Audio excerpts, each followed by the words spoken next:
నమస్కారం. నేను మీ Phani Bhaskar, Dilsukh Nagar, Hyderabad. Welcome to Pasumarthi astrology centre.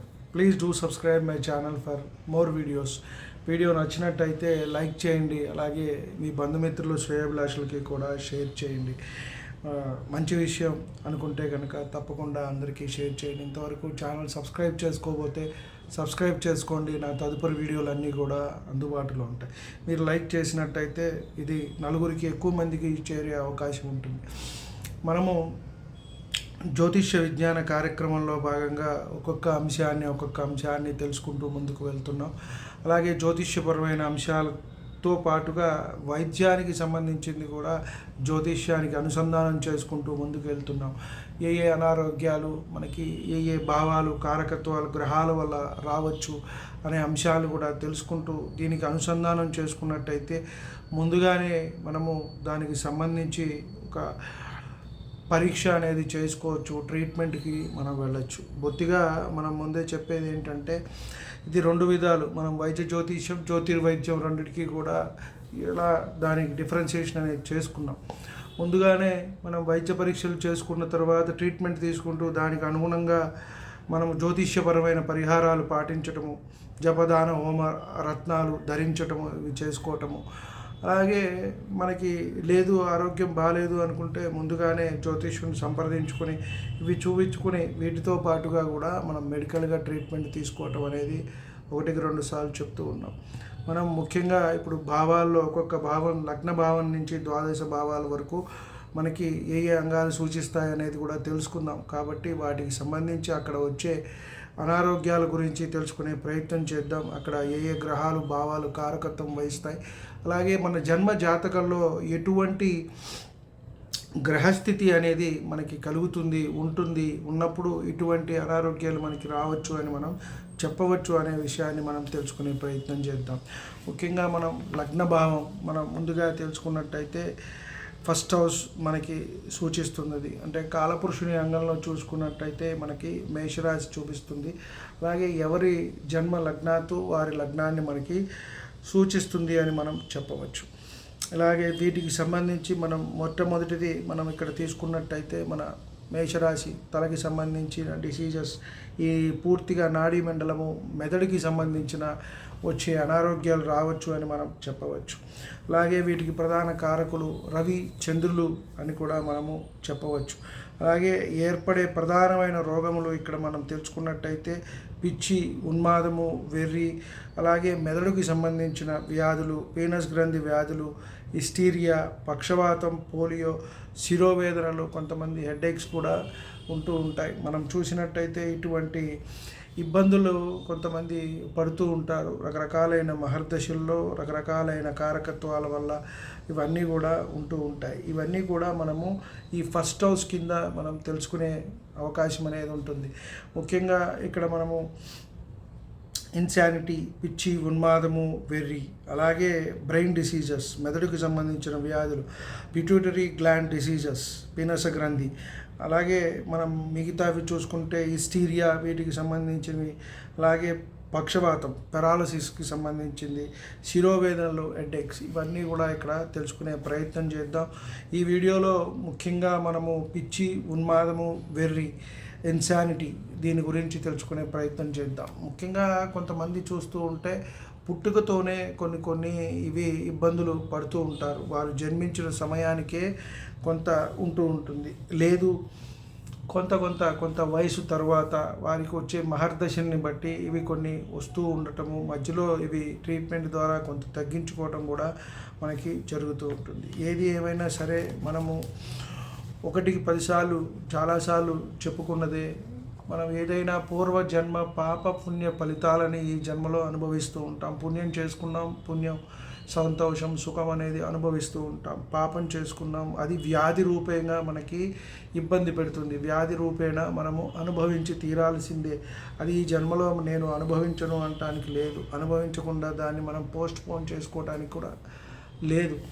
మరి ఎందుకు మనం ఇవి చేసుకోవటము అది అంటే దాని ఉధృతిని మాత్రమే కొంత తగ్గించుకోవటానికే మనం ఉపశమనమైన క్రియలు, జపము, దానము, హోమము, రత్నము, ఇలాంటివన్నీ కూడా ధరించినట్టయితే కొంత మనం దాని నుంచి ఉపశమనం అనేది ఉంటుంది, కొంత తగ్గటానికి అవకాశం ఉంటుంది, పూర్తిగా నిర్మూలనకి మాత్రం అవకాశం అనేది లేదు. ఇక్కడ మనకి చూసుకున్నట్టయితే ఇన్సానిటీ అంటే పిచ్చి, ఉన్మాదము, వెర్రి, వీటి గురించి తెలుసుకునే ప్రయత్నం చేద్దాం. గ్రహస్థితి ఎలా ఉంటుంది, ఏ గ్రహములు దీనికి కారకత్వం వహిస్తాయి, అలాగే భావాలు కారకత్వం వహిస్తాయి. ముందుగా మనం చూసుకున్నట్టయితే ఆరోగ్య కారకుడు రవి ఎలా ఉన్నారు, అలాగే మానసిక స్థితికి కారకుడు చంద్రుడు అంటూ ఉంటాం. మనం పెద్దలు చెప్పేదే మనస్సుకు కారకుడు చంద్రుడు. పలు విధాలుగా ఆలోచనలు వెళ్తూ ఉంటాయి. కొంతమంది అమావాస్య, పౌర్ణమి కూడా ఇబ్బంది పడుతూ ఉంటారు. ఈ రకమైన ఉద్రోగాలు ఉన్నప్పుడు కొంత ఇబ్బంది పడుతూ ఉంటారు. అలాగే మెదడుని సూచించేది లగ్నము, ఎవరు జన్మించినప్పుడు సమయం ఉంటుందో దాని ప్రకారం మేషం నుంచి మీనం వరకు 12 లగ్నాలతో పాటుగా మనకి సూచిస్తూ ఉంటాయి. అలాగే తెలివితేటలకి సంబంధించి గురువు 5వ స్థానాన్ని మనం పరిశీలించాలి. కారకుడు అంటే ఇక్కడ విద్యతో పాటుగా మనకి పూర్వపుణ్యము, అలాగే మనము గురుడు కూడా ఎక్కడ ఉన్నాడు, గురువు జన్మ జాతకంలో ఎక్కడ ఉన్నాడు అనేది పరిశీలించాలి. అలాగే నాడుల్ని సూచించేది బుధుడు. ఈ ముఖ్యంగా నాడీ సిస్టమ్ అంతా కూడా బుధుడి ఆధీనంలో ఉంటుంది. అలాగే రోగస్థానాన్ని షష్టము, ఎవరి జన్మ లగ్నాత్తు వారికి 6వ స్థానం ఎలా ఉన్నది, అలాగే 6వ అధిపతి ఎవరు, 6వ స్థానంలో గ్రహం ఏముంది, ఈ షష్టాధిపతి ఎక్కడ ఉన్నారు, ఎవరితో కలిసి ఉన్నారు, రాహుకేతువులతోన, రవితోన, ఇవన్నీ కూడా పరిశీలించాలి. అలాగే న్యాచురల్గా కన్యాస్థానాన్ని కూడా మనం పరిశీలించాలి. కన్యా రాశిని అంటే మేషం నుంచి మనము న్యాచురల్గా కూడా రాశి చక్రాన్ని పరిశీలించాలి. ఇక్కడ మనం చూసినట్టయితే ఇక్కడ నర్స్ అనేది మనకి సంకేతం, అంటే సేవ ఏదైతే మనం ఇక్కడ ఉంటుందో హాస్పిటల్కి సంబంధించి, ఇక్కడ హాస్పిటల్లో మనం ఉంటాము, మనం ఎంత ఇబ్బంది పడతాం అనేది 12 వ్యయం అయితే, ఈ వృత్తి చేసేవాళ్ళు, సర్వీసెస్ యాక్టివిటీస్ ఎక్కువగా మెడికల్లో ఉండేవాళ్ళు, సేవా దృక్పథం, నర్సులు, డాక్టర్స్, వీటన్నిటికీ కూడా 6th హౌస్ అండ్ బుధుడు కారకత్వం అనేది వస్తుంది కన్యారాశి. కాబట్టి వీటన్నిటికీ కూడా ఈ గ్రహాలు కారకత్వం ఎలా ఉన్నది అనేది మనము చూసుకుంటూ ఉండాలి. అలాగే దీర్ఘకారక రోగాలకు కూడా రాహు కారకత్వం వహిస్తాడు. ఎందుకంటే మనకు చాలామంది పెద్దలు చెప్తూ ఉంటారు, ఏదో ఒక ఇది లేనిదే మనము ముచ్చు రాదు అని. కాబట్టి కారకత్వాలు కూడా చూసుకోవాలి. రాహు, బుధుడు, కేతువు, శని, వీరి కారకత్వం వల్ల మనిషి చివరి అంచెల్లోకి వెళ్తూ ఉంటాడు. కాబట్టి వీరికి గల సంబంధాలు, ఈ రోగాలు ఏర్పడే తత్వము రాశి ఎవరి జన్మజాతకంలో ఈ గ్రహస్థితి ఉన్నట్టయితే వీరికి వచ్చే అవకాశం ఉంటుంది అని మనం చెప్పవచ్చు. లగ్నంలో రవి, సప్తమంలో కుజుడు ఉన్నట్టయితే ఇటువంటి అవకాశం ఉంటుంది వారికి అని చెప్పని మనం చెప్పవచ్చు. లగ్నంలో శని 5, 7, 9లో ఎక్కడైనా సరే కుజుడు అంటే 5వ స్థానం, 7వ స్థానం, 9వ స్థానంలో ఎక్కడైనా సరే.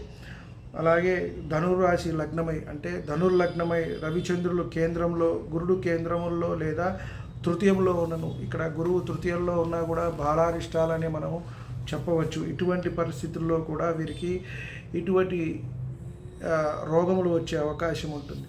బలహీనమైన చంద్రుడు శనితో కలిసి 12లో ఉండటం, ముఖ్యంగా ఏ గ్రహమైనా సరే 6, 8, 12 స్థానాల్లో ఉన్నప్పుడు దాని బలం అనేది కోల్పోతుంది. అక్కడ ఇచ్చే వాటి ప్రభావం అనేది మనకి నెగిటివ్ రిజల్ట్స్ అనేది ఇస్తూ ఉంటాయి.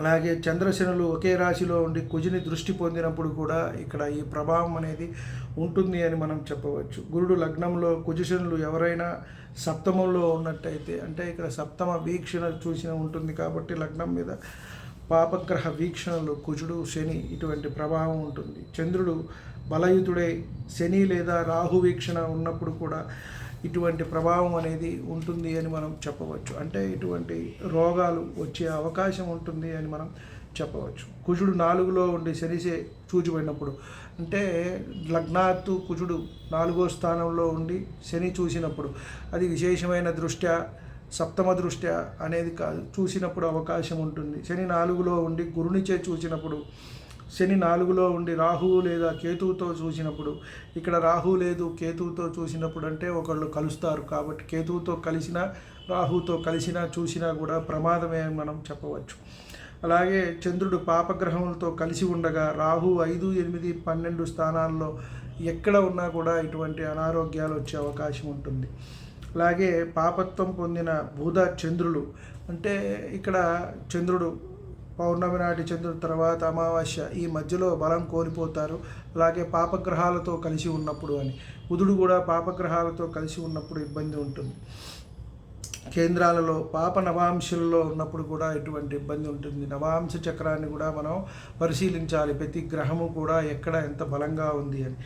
అలాగే శని చంద్ర కుజులు కేంద్రాల్లో ఉన్నప్పుడు కూడా, అంటే ఒకే చోట అని లేదు, 1, 4, 7, 10 స్థానాల్లో ఎక్కడ ఉన్నా కూడా ఉండే అవకాశం ఉంది. షష్టాధిపతి శని లగ్నంలో ఉన్నప్పుడు, రోగానికి కారకుడే మనము షష్టాధిపతి అనుకున్నాం కాబట్టి, శత్రు రోగ రుణ స్థానాలకు అధిపతి కాబట్టి షష్టాధిపతి శని లగ్నంలో ఉంటే, అలాగే కుజుడు 6 లేదా 8లో ఉండి బలయుతుడైన బుధునిచే చూడబడినప్పుడు కూడా ఇటువంటి అనారోగ్యాలు కలగవచ్చు. కుజుడు 3లో పాపగ్రహములతో కలిసి ఉన్న, అలాగే కన్య మీన లగ్నంలో వారికి శని రాహు కన్య రాశిలో ఉన్నను ఈ పిచ్చి ఉన్మాదము వెర్రి ఉంటాయి అని మనము చెప్పవచ్చు అని మనము చెప్తున్నాం.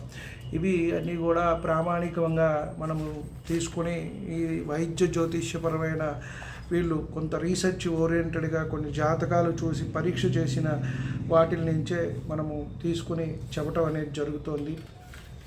అలాగే మనకి భావాలు, అలాగే ఎవరి జాతకంలో అయినా ఇటువంటి గ్రహస్థితి ఉన్నప్పుడు మాత్రమే ఇటువంటి అవకాశం ఉంటుంది. కాబట్టి వ్యక్తిగతంగా వారు పరిశీలించుకొని వారు ఇటువంటి ఇబ్బందులు పడుతున్నట్టయితే తద్వారా మెడికల్ ట్రీట్మెంట్ కూడా తీసుకుంటూ, దాంతోపాటుగా ఇటు జ్యోతిష్యపరమైన సలహా సంప్రదింపులు తీసుకుంటూ, ఏ మహర్దశ నడుస్తోంది, జాతక చక్రంలో ఎలా గ్రహాలు ఎలా ఉన్నాయి పరీక్ష చేసుకొని దానికి జపదాన హోమములు రత్నములు ధరించినట్టయితే వారికి కొంత మంచి జరిగే అవకాశం ఉంటుంది. కాబట్టి తప్పకుండా వీడియో నచ్చినట్టయితే లైక్ చేయండి, మీ బంధుమిత్రులు శ్రేయోభిలాషులకి కూడా షేర్ చేయండి, వారికి కూడా ఎంతో కొంత ఉపయోగకరంగా ఉంటుంది. మన కుటుంబంలోనే బంధువుల్లోనే ఎవరైనా సరే ఇటువంటి వాటితో బాధపడుతూ ఉంటారు. ఇది వరకు రోజుల్లో ఎలా ఉండేదంటే కాపురం గుట్టు రోగం రట్టు అన్నారు. ఇది కాస్త పూర్తిగా రివర్స్ అయిపోయింది. ఇవాళ రేపు రోగం ఏమో రట్టుగా గుట్టు చేసేసుకుంటున్నారు.